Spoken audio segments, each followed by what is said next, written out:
एक छोटे से गांव में मीरा नाम की 8 साल की एक मासूम बच्ची रहती थी। जन्म के बाद ही उसके माता पिता का देहांत हो गया था। गांव वाले उसकी देखभाल तो करते थे, लेकिन कोई भी उसे अपना बच्चा मानकर साथ रखने को तैयार नहीं होता था। मीरा रोज मंदिर की सीढ़ियों पर बैठकर लोगों को देखती, कभी खिलौनों को देखकर मुस्कुराती तो कभी रोते रोते सो जाती। उसके दिल में बस एक ही सवाल था, क्या मुझे कभी सच्ची माँ का प्यार मिलेगा। गांव में नवरात्रि का समय आया। हर घर में माता रानी की आराधना हो रही थी। मंदिर में भी माँ दुर्गा की भव्य प्रतिमा स्थापित की गई थी। लोग सज धज कर पूजा करने आते, ढोल नगाड़े बजाते, भजन गाते। लेकिन मीरा वही मंदिर के कोने में बैठकर माँ दुर्गा की मूर्ति को देखती और धीरे धीरे फुसफुसाती, माँ सब कहते हैं कि आप सबकी सुनती हो, तो मेरी भी सुन लो ना। मुझे भी एक माँ चाहिए। मैं भी गोद में सिर रखकर सोना चाहती हूँ। उसकी मासूमियत प्रार्थना को सुनकर कई लोग भावुक तो हो गए, लेकिन कोई आगे नहीं बढ़ा। नवरात्रि की अष्टमी की रात मंदिर में भजन चल रहे थे। मीरा अकेली बैठी थी और रोते रोते सो गई। तभी उसे सपना आया।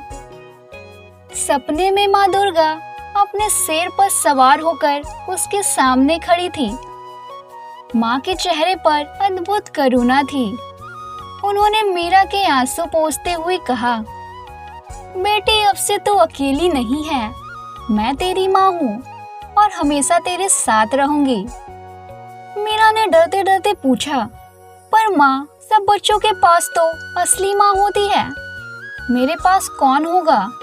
माँ मुस्कुराई और बोली, तेरी माँ हर जगह होगी, तेरे दिल में, तेरे आंसुओं में, तेरी हंसी में। जब तू भूखी होगी तो मैं भोजन बनाकर तेरे लिए लेकर आऊंगी। जब तू डरेगी तो मैं तेरी ढाल बनकर तेरे सामने खड़ी रहूंगी। इतना कहते ही माँ ने अपनी गोद में उसे उठा लिया। मीरा ने पहली बार किसी माँ की गोद का सुकून महसूस किया। अगले दिन जब वह मंदिर में उठी तो काफी ज्यादा हैरान हो गई। मंदिर के पुजारी ने उसे अपने घर बुलाया और कहा, बेटी, आज रात मेरे सपने में माँ दुर्गा आई थी और उन्होंने मुझे बोला कि मीरा मेरी संतान है, उसका ध्यान रखना, इसलिए अब से तू हमेशा मेरे साथ रहेगी। पुजारी और उसकी पत्नी ने मीरा को गोद ले लिया।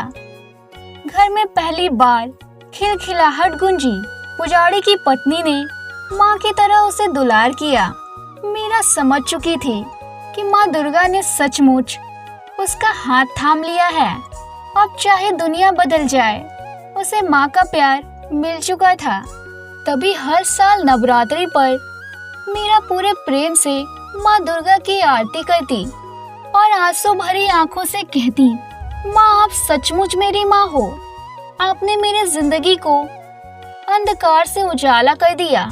लोग कहते हैं कि जब भी कोई बच्चा सच्चे मन से माँ दुर्गा को पुकारता है तो वह हर रूप में उसकी रक्षा करती है, कभी इंसानों के रूप में, कभी सपनों के रूप में और कभी सीधे माँ बनकर।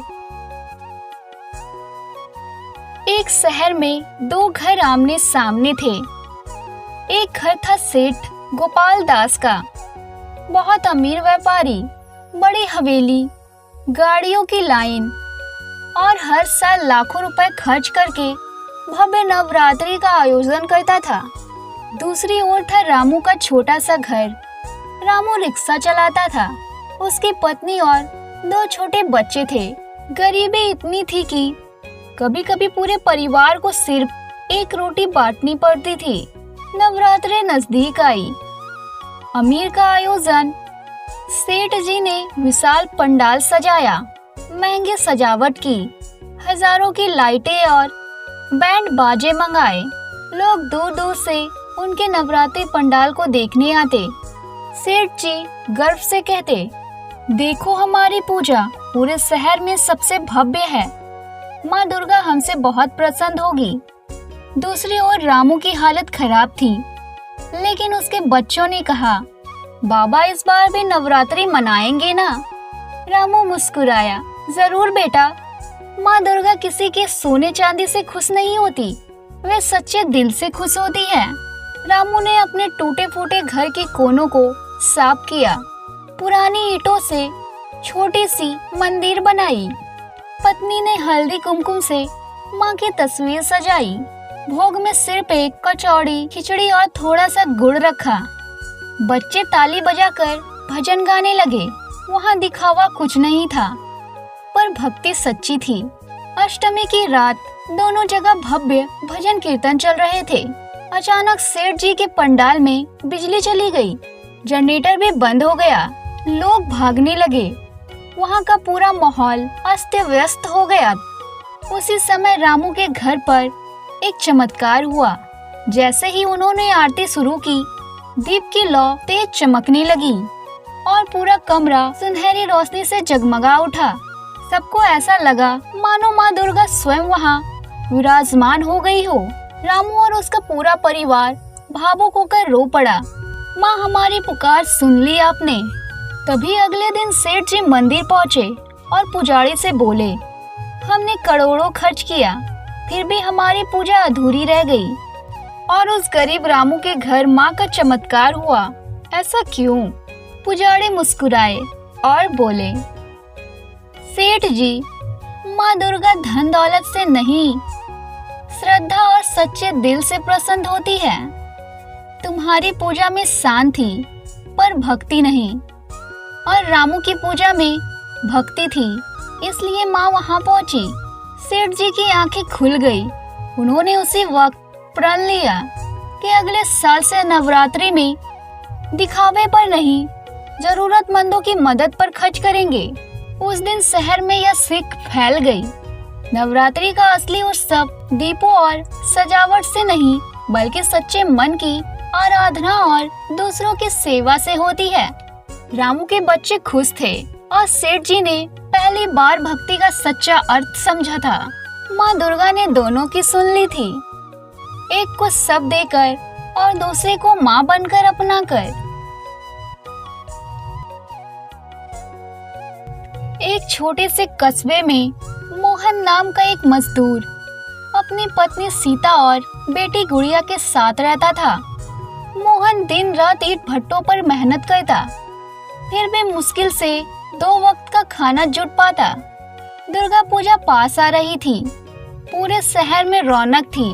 पंडाल सज रहे थे, मूर्तियां बन रही थी और हर घर में नए कपड़े आ रहे थे। लेकिन मोहन के घर में ना नए कपड़े थे, ना ही मिठाई और ना ही पूजा के लिए कुछ।